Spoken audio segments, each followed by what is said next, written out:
Mocro Maffia, a group of Europeans' largest drug lords that worked together and were responsible for 1/3 of the entire cocaine trade in Europe. For them, loyalty is everything. But for one of the members, greed proved stronger. Today, we will discover the disturbing tale of the crown witness who turned against his own and betrayed his brothers of the Mocro Maffia. Who, why, and how did he do that? For what cost? Let's find out. Drug cartels are an issue in many countries, not just those like Mexico and the United States, despite popular perceptions of the contrary. Although there are cartels and narcotics all across the world, there are some specific regions. Countries that are suffering greatly from this issue include the Netherlands. The Marengo trial, held on February 7th of 2020, is one such instance. Although the defendant or defendants had not been extradited to the Netherlands at the beginning of the trial, this case was nonetheless exceedingly significant. Since the suspect, Ridouan Tahi, is a Moroccan-Dutch criminal, the case is still a Dutch one, even though they were deported more than a year and a half later in December of 2021. Nonetheless, the Netherlands received the case.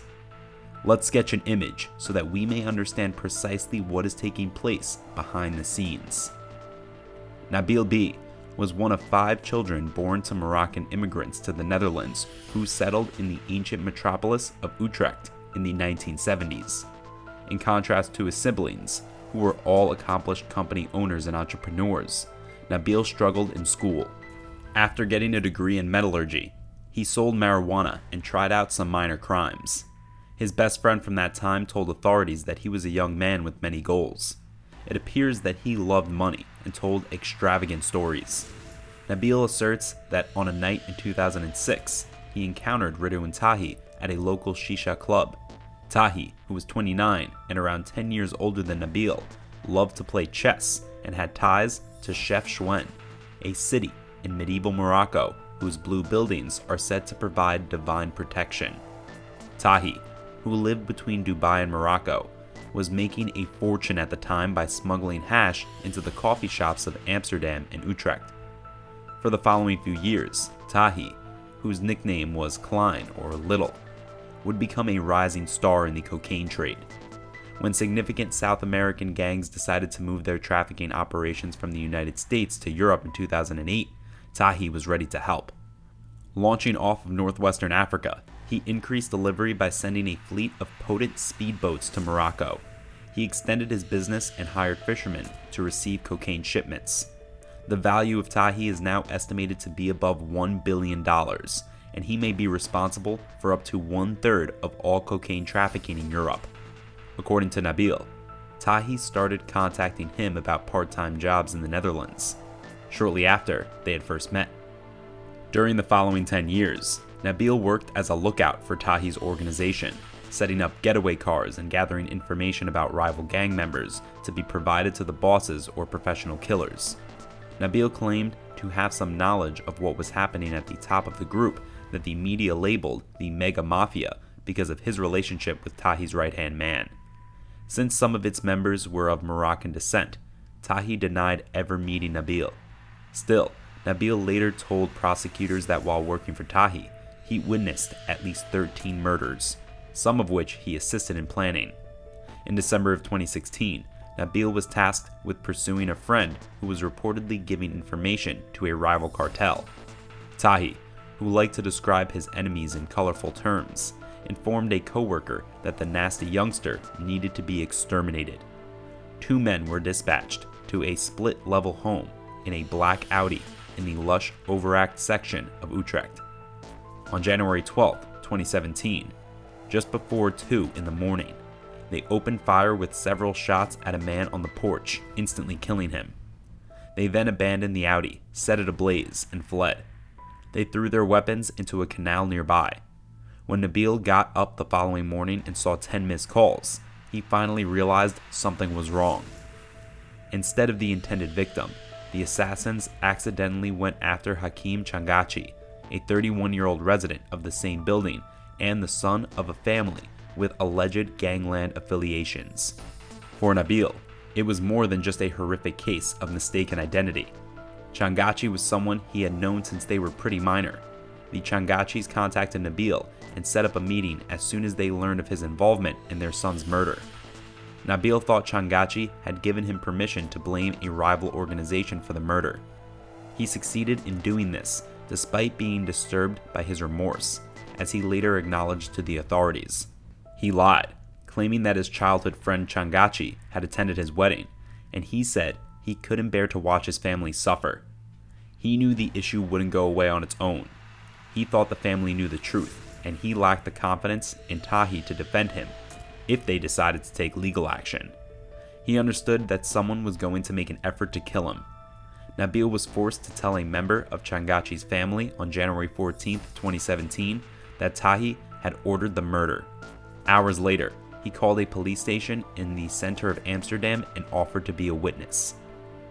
It was a decision that would lead to a spat of dramatic events, with at least 20 arrests included. The social impact on Dutch society was significant due to the arrest of one of Europe's most powerful drug lords, 3 murders, including the assassination of one of the nation's most beloved and well-known public figures, and 5 years and counting of frequently chaotic trial proceedings held in previously unheard of security conditions. After seeing all of this mayhem, a country that has always taken pride in its drug tolerance now starts to question that tactic. The Turtles Crew's early 2012 theft of 200 kilograms of cocaine from a rival gang in Amsterdam revealed to the Dutch how serious the country's organized crime issue had become, causing gang violence to break out on the streets of Belgium and Dutch cities. Even though cocaine had become more accessible over the years, the murder rate had stayed low at less than 130 per year, and crime was not considered a serious danger to public safety. Natural disasters like flooding and low tide on March 9th of 2016, a point was reached. A 23-year-old drug dealer's severed head was in front of an Amsterdam shisha bar. The night the dreadful revelation was announced back then, Peter R. de Vries appeared as a guest on a popular TV news panel show. In the Netherlands, de Vries was a well-known and trustworthy character in his mid-50s. According to one interviewer, he was the Keith Richards of crime reporters.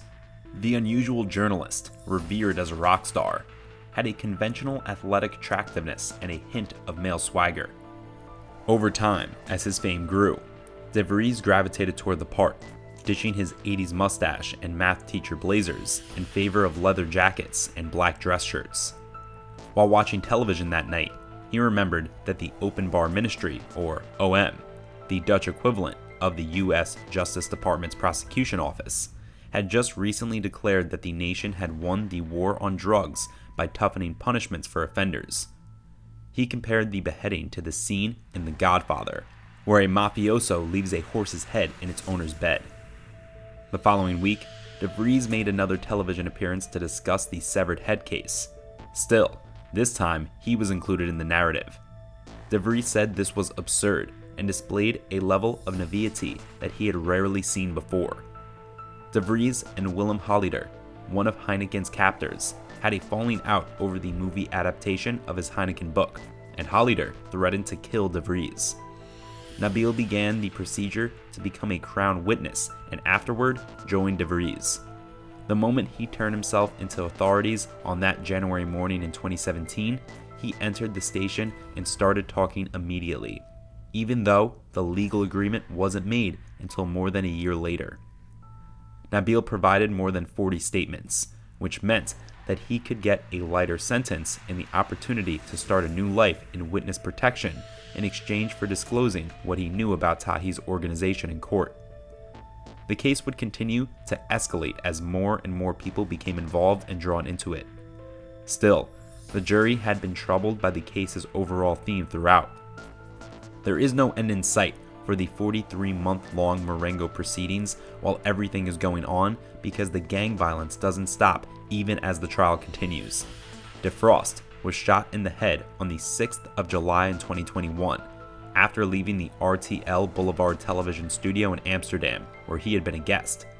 He was sent to a hospital in an authoritarian state and passed away due to the shooting on the 15th of July, 2015. What are your thoughts on this case? Please let us know in the comments below. If you enjoyed this video, be sure to give it a like, subscribe, and turn on the notifications before leaving. Thanks for watching.